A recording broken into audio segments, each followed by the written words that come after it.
Hello viewers, मैं Brajesh Dewas judicial classes से। आज का हमारा टॉपिक प्रीएम्बल पर है। प्रीएम्बल के ऊपर में ये तीसरा वीडियो है। इससे पहले भी 2 वीडियो प्रीएम्बल के ऊपर में मैंने यूट्यूब पर बनाकर डाल दे रखा है, आप लोग उसे देख सकते हैं। प्रीएम्बल में कुछ स्पेसिफिक वर्ड्स यूज़ किए गए हैं, ये उन्हीं के ऊपर में डिस्कशंस का पार्ट है। आज का हमारा वर्ड है डेमोक्रेसी। जैसा कि हम सभी जानते हैं कि डेमोक्रेसी ये एक ग्रीक वर्ड है, ग्रीक वर्ड से बना है, डेमोज और क्रैटोज। डेमोज का मतलब हो जाता है द पीपल और क्रैटोज का मतलब हो जाता है गवर्नमेंट या रूल। इसका मतलब गवर्नमेंट बाय द पीपल। इसको एक अन्य तरीके से भी कह सकते हैं, government by the people against the monarchy और डिक्टेटरशिप। डेमोक्रेसी का बुनियादी शर्त यह है कि सोवरेन पावर जनता में निहित होता है, यानी जनता गवर्नेंस से संबंधित फैसले खुद लेती है। जब गवर्नेंस की बात आती है जनता के द्वारा, तो जनता के बीच में किसी भी तरह का डिस्टिंक्शन या क्लासिफिकेशन नहीं किया गया है। इसका मतलब यह है कि जनता को किसी भी religion, caste, sex, male female इस आधार पे बटा नहीं गया है, इसका वर्गीकरण नहीं किया गया है। यहां तक कि इकोनॉमिक कंडीशन क्या है जनता की, एजुकेशनल लेवल क्या है, प्रोफेशनल लेवल क्या है, ये भी मायने नहीं करता है गवर्नमेंट बाय द पीपल में। इसका मतलब होता है कि in the eyes of law, कानून की नजर में सभी बराबर हैं, सभी को समान अधिकार है अपने डिसीजन को लेने का, देश के प्रति डिसीजन लेने का। जनता के पास खुद पावर है। अगर एंशियंट टाइम्स का जिक्र करें तो एंशियंट टाइम से ही जो मानव थे, ह्यूमन बीइंग, ये सुप्रीमेसी ऑफ पावर के लिए फाइट करते थे, हमेशा झगड़ा करते थे।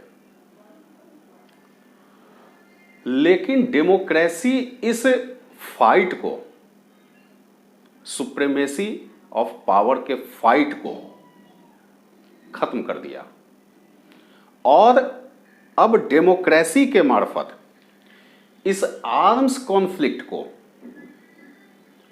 जनता डिस्कशन के द्वारा, परसुएशन के द्वारा अपने मसले का हल सॉल्व कर सकती है। यानी ballot substitutes the bullet. Ancient Indian village society में गांव के लोग एक जगह इकट्ठा हो जाते थे और इकट्ठा होकर के ही अपने गांव से संबंधित किसी भी निर्णय को, गवर्नेंस से संबंधित कोई भी निर्णय को आपस में बैठ करके ये मसले का हल निकाल लेते थे। लेकिन जैसे जैसे पॉपुलेशन बढ़ी, जैसे जैसे राज्यों का सीमा क्षेत्र बढ़ा, वैसे वैसे डायरेक्ट फॉर्म ऑफ डेमोक्रेसी जो एंशियंट विलेज सोसाइटी में था, खुद बैठ करके मसले का हल करना, इसको हम डायरेक्ट पॉपुलर डेमोक्रेसी भी कह सकते हैं। तो जैसे जैसे जनता की जनसंख्या बढ़ी या राज्यों का सीमा क्षेत्र बढ़ा, तो एक जगह बैठकर किसी भी मुद्दे को हल निकालना संभव नहीं था। तो इसके लिए एक दूसरा तरीका अपनाया गया और वो तरीका था वोटिंग का तरीका, मतदान करने का तरीका। तो अब राज्य से संबंधित जितने भी निर्णय लेने होते हैं, अब जनता के द्वारा चुने गए प्रतिनिधि ही उस पर निर्णय लेते हैं। इसको हम इनडायरेक्ट रिप्रेजेंटेटिव डेमोक्रेसी भी कह सकते हैं। लेकिन खास बात यह भी है कि कुछ देशों में अभी भी डायरेक्ट फॉर्म ऑफ डेमोक्रेसी है, जैसे स्विस कैंटोन्स एरिया में, उसके अलावा फ्रांस, जापान, आयरलैंड वगैरह में किसी भी तरह का अगर अमेंडमेंट होता है, संशोधन आता है, कॉन्स्टिट्यूशनल अमेंडमेंट, तो ये रेफरेंडम के द्वारा कॉन्स्टिट्यूशनल अमेंडमेंट को कंप्लीट कराया जाता है। तो ये कुछ स्पेसिफिक ही देश हैं जहां पे इस तरह से मसले का कुछ कुछ हल निकाला जाता है। अन्यथा अब लगभग सभी देशों में, दुनिया के सभी देशों में अब चुने हुए प्रतिनिधि ही गवर्नेंस के ऊपर में अपना निर्णय लेते हैं, जिसे हम इनडायरेक्ट रिप्रेजेंटेटिव डेमोक्रेसी भी कहते हैं। डेमोक्रेसी में छोटे से छोटा व्यक्ति भी अपने वोट को कास्ट कर सकता है। वो खुद एक तरह से लॉ मेकर भी है। ऑनरेबल सुप्रीम कोर्ट ने दो अलग अलग केसों में People's Union for Civil Liberties versus Union of India 2003 का मामला, उसमें इलेक्शन के समय कैंडिडेट्स के द्वारा उनका पिछला क्रिमिनल रिकॉर्ड, पेंडिंग केसेस, उनका एसेट्स, उनकी लाइबिलिटी डिक्लेयर करना है। जब वो नॉमिनेशन फाइल करेंगे उस समय उनको ये डिक्लेरेशन देना होगा कि इससे पहले कितने केसेस उनके अगेंस्ट में पेंडिंग है या कितने केसेस में वो कन्विक्टेड हैं, उनकी एसेट्स कितनी है, उनकी लाइबिलिटीज कितनी है। ऑनरेबल सुप्रीम कोर्ट ने ये जजमेंट दिया था। लेकिन लेजिस्लेचर और पार्लियामेंट को ये बात पसंद नहीं आई थी। उन्होंने इसके ऊपर में representative of people's amendment act pass किया, जिसमें सुप्रीम कोर्ट के द्वारा दिया गया पूर्व निर्णय को उन्होंने मिनिमाइज किया।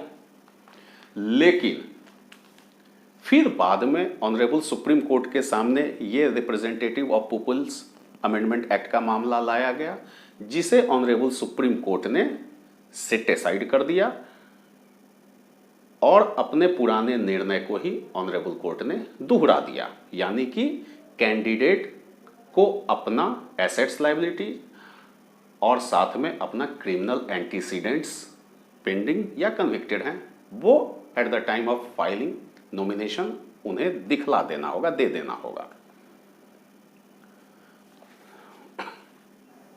अब हम बात डेमोक्रेसी के socio economic point of view के आधार पे करते हैं। जैसा कि हमने अभी समझा, डेमोक्रेसी में right of every citizen to freely vote at periodic elections होते हैं। ये वन मैन वन वोट के प्रिंसिपल पर काम करता है। यानी एक व्यक्ति एक वोट दे सकता है, ये इसी सिद्धांत पे काम कर सकता है। तो इस तरह का जो डेमोक्रेसी हुआ, ये पॉलिटिकल डेमोक्रेसी है।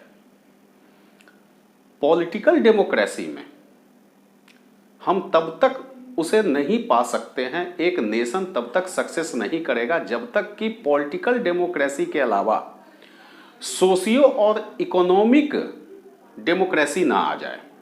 सिर्फ पॉलिटिकल डेमोक्रेसी यानी वोट देने के अधिकार को दे करके हम लास्ट अचीवमेंट नहीं कर सकते हैं। यानी कि एक नेशन को सक्सेस होने के लिए सिर्फ पॉलिटिकल डेमोक्रेसी की आवश्यकता नहीं है, इसके लिए सोशियो और इकोनॉमिक डेमोक्रेसी भी चाहिए। इसका मतलब होता है कि लोगों के बीच जो असमानताएं हैं, चाहे वो आर्थिक तौर पे हो, चाहे सामाजिक तौर पे हो, उस आर्थिक या सामाजिक असमानताओं को भी दूर करना होगा। वहां पर भी डेमोक्रेसी का इंप्लीमेंटेशन होगा। सभी लोगों को समान रूप से अवसर देने होंगे। तो एक नेशन जब तक सोशियो और इकोनॉमिक डेमोक्रेसी को नहीं प्राप्त कर लेता, तब तक पॉलिटिकल डेमोक्रेसी का कोई मायने नहीं रह जाता है। अब हम एक दूसरे वर्ड को लेते हैं जो कि प्रीएम्बल में शामिल किया गया है, और वो वर्ड है रिपब्लिक। रिपब्लिक का भी कॉन्सेप्ट यही है कि जिस राज्य में जनता सुप्रीम होती है वहां पर कोई भी प्रिविलेज्ड क्लास नहीं होता है, गणमान्य वर्गीकरण नहीं होता है। सभी पब्लिक ऑफिसेस सभी सिटीजन्स के लिए ओपन रहते हैं, खुले रहते हैं, जिसमें किसी भी तरह का कोई भेदभाव नहीं किया जा सकता है। रिपब्लिकन कैरेक्टर ऑफ गवर्नमेंट में कोई भी हेरेडिटरी रूलर नहीं होता है।